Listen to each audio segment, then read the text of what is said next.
Hey, happy Saturday, folks. I'm Meredith and I am here with a special weekend reading simply because when I woke today, my guides were speaking immediately and encouraging me to bring a message to us all for the navigating the weekend energy atmosphere. So specifically, they were letting me know that the drama dial is turned way up on high in the collective energy. So the guides are inviting us to expand our energy, widen our margins, and to be in the grace of allowing is what they're saying is one of the best ways to navigate a drama charged energy atmosphere, which will also help us navigate any potential reactivity to potentially dramatic energies floating around. So we've got the sun in Leo, the moon is in Libra, it's shifting signs into Scorpio today, and then we have all of our retrogrades going on. Mercury is in the mix, and my guides are speaking specifically to the communication challenges that can occur when Mercury is retrograde. So for some of you, retrograde energies feel wonderful. For others, it feels very challenging. I sense that I personally feel somewhere in the middle at the moment. So one of the major reasons the guides would like to have this reading out and available to all of us is that they desire for us to take comfort in the cosmos, even if it's stirred in such a way that challenges are presenting themselves. And they would also like us to be aware in a broad scope that we are experiencing an ascension. What does that really mean? We've talked about it in recent readings in terms of up-leveling our energies, up-leveling frequencies, not responding in old familiar ways. We've had a lot of conversation recently about ego chatter, yielding to that at times, giving into it and letting it run its course, and then discovering after the fact, whoa, I repeated that old pattern again. How can I shift that? So that's what's happening in Ascension. We're shifting out of frequencies or energies, attitudes, behaviors, and programming that do not serve us in our heart space. So you are pure, raw love. That's what you are. You are a soulful presence of pure, raw love. And what my guides are wanting to encourage is for us to widen our scope, widen our energy field, to allow for this wave of drama that's rolling through the atmosphere and engaging many through their ego awareness and challenging one moment to the next with that old program. What's really happening is that we're having an upgrade and a purge, and those ego energies are very temporary and passing, though they can stimulate reaction, which is why we want to widen our margins for the grace of allowing. So let's see what the cards have to say. We're using this new deck I was talking about the other day. It's a take on Oz and Wonderland. I don't have the box nearby, so I don't know the official title of it. Let's jump in, see what the cards have to say. These messages are being channeled for you. I will be channeling my guides all the way through. So this is not my interpretation of tarot. This is purely a message from my angelic guides to the collective. Our first card, the Empress. Beautiful. Nurturing energy right there. Ooh, and engage the energy of Venus is what I'm hearing. Engage your Venus energy. Bring the love, be the love. Shine the love. As we were just saying, your soulful presence is pure raw love. Bring that to the now moment and ground yourself into that energy. Next set, 2 cards. First is Seven of Pentacles. Excellent. This is a see the broader picture, see the bigger picture, no matter what's unfolding in front of you. And historically in tarot, the message on the Seven of Pentacles is that there's a lot of bounty on the vine. It's not quite ripe. It's not quite ready. We're in a transitional period right now. And the cosmos is supercharged for change. And oftentimes when we are in the face of change, we look to the familiar and the comfortable to hold our place. And we're being consistently motivated to take action. But we want to take action from love, not drama, not the energies that are being stirred up for releasing, healing, and letting go of. So the Seven of Pentacles is paired with, excellent, the Six of Pentacles. Generosity, reciprocity. What you give out, you get back. Equal give and take. Sharing. So share the love. Again, be the light, be the love that you are. Show up in your soulful presence. Broaden your scope. Keep your eye on the bigger picture and recognize that these energies, while they may be challenging, while they may be pushing the envelope, and while they may be sending many of us into reaction rather than response, the time is now to be the peace and the love that you are and to share that. This is what the ascension energy is about. Living so much more in the love. Maintaining a foundation of peace. Let's see the next two cards.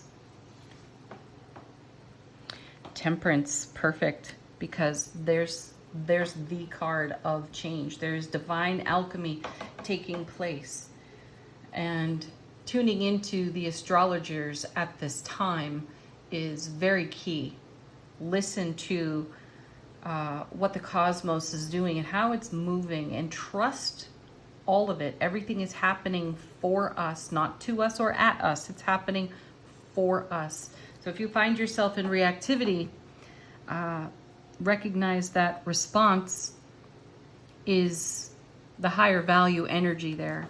Temperance is paired with Seven of Swords. Of course, the Seven of Swords, this is the energy of potential self-sabotage.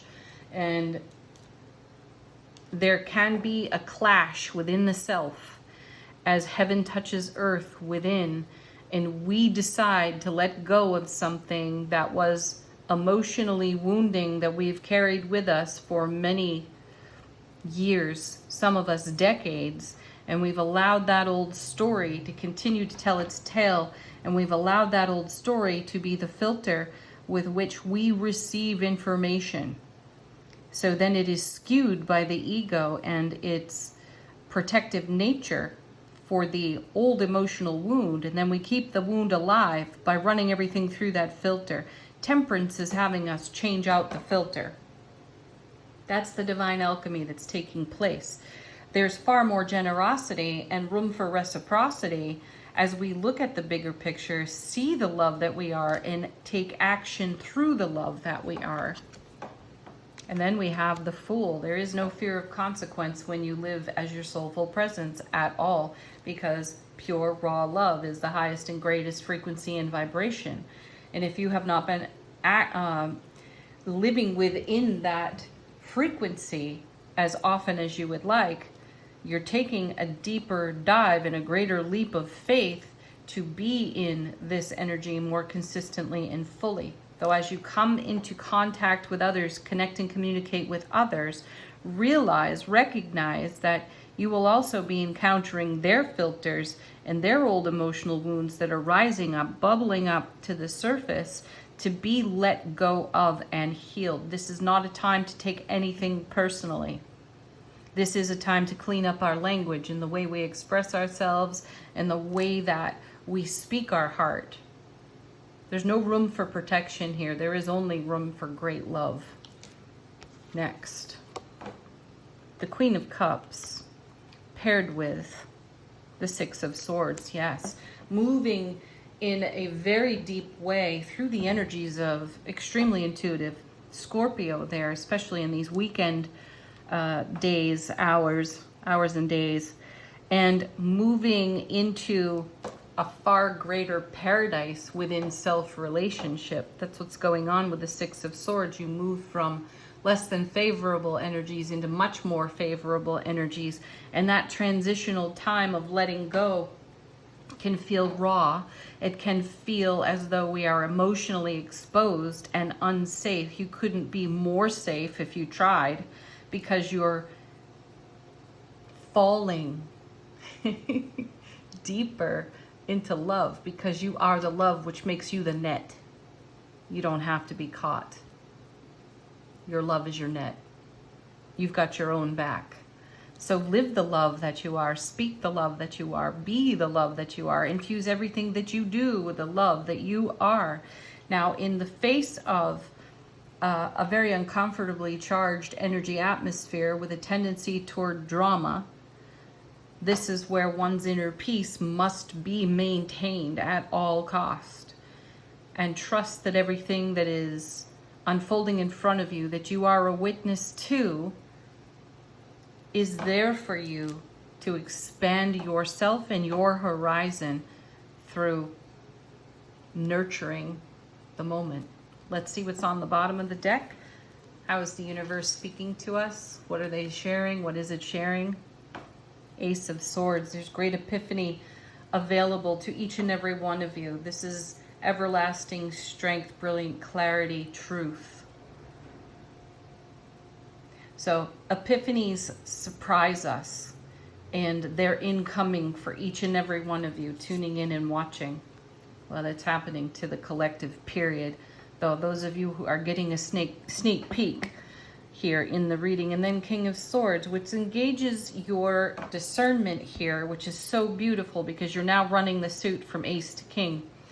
So there's great clarity, there's great discernment, and there is action to be taken that may feel uncomfortable, or it's simply uncomfortable because you're in an ascension process and you're doing something in a different way and creating much greater results. And those greater results inspire even more epiphany. Next, the Three of Pentacles. Yes, this is what the ascension is bringing, something that stands the test of so-called time, as we are fond of saying with this card. This is a lasting energy. It's consistent. It's fulfilling. It is inspiring. It is joyful. It is raw happiness lived and expressed. And that's what you're creating in your now moments. This is the leap of faith being taken with the Fool. Next, the Empath, which is an extra card in this deck. And we'll get to that. And then the Ace of Wands, another ace. A fiery one at that, which is excellent. So we have the Queen of Cups. We have the Empath here. And this is a message that's come out of the cards consistently for weeks, listening to our intuition. And that is part of this ascension here. Living intuitively. Living through your heightened extrasensory senses and awarenesses, where you hear the truth, speak the truth, live your loving truth. That's what's happening here. We are feeling the energies of the masculine in this Empath card and feminine in the Queen of Cups. So there's a harmony and a balance to the intuition on offer. The way the universe speaks flows through your soulful presence. And if ever there is a now for that, it's this now. Bring your intuition. Listen to that inner voice. Again, expand your awareness, expand your energy fields so that you can navigate this uniquely charged and somewhat challenging charged energy atmosphere, so that you maintain peace and become a beacon of light for the collective and all those who have the good grace to be within your sphere of influence, interacting, connecting, communicating with you. You are the bringer of the light. And that's the service you're being called to for your self-relationship and for the benefit of the collective.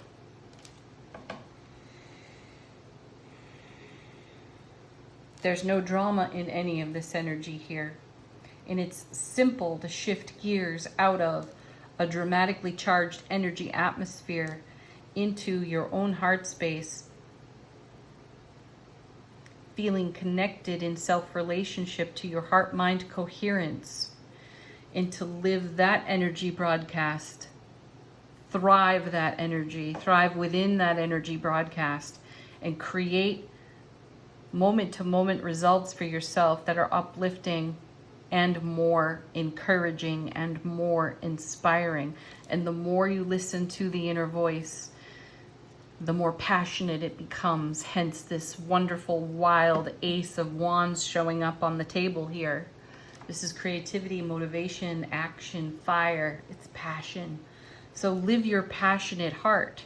And now the energy atmosphere may feel like a great clash to you living your heart. That's okay though, because you've expanded your energy field to accommodate for that. And you're going to allow the sorting of old emotional wounds to just be healed, to slough off, to let go, to no longer be enticed into taking action from an overprotective ego. Ooh, beautiful. Wow. All right, we're going to go on to angel answers. I'm simply asking what the angelic realm would like to share with us. First card out, look for a sign. Hence the lean into our intuition.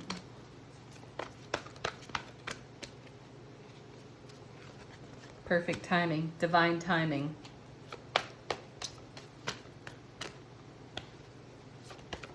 Divine timing is at hand for us.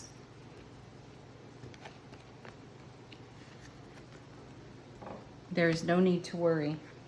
Success is assured. Emphatically, yes. Sweet. All right. Final word on this reading. Ooh, I just saw a sparkle on the tarot table, like glitter. There's no glitter here, though. It's probably the angels for us. How is our soulful presence informing our waking consciousness?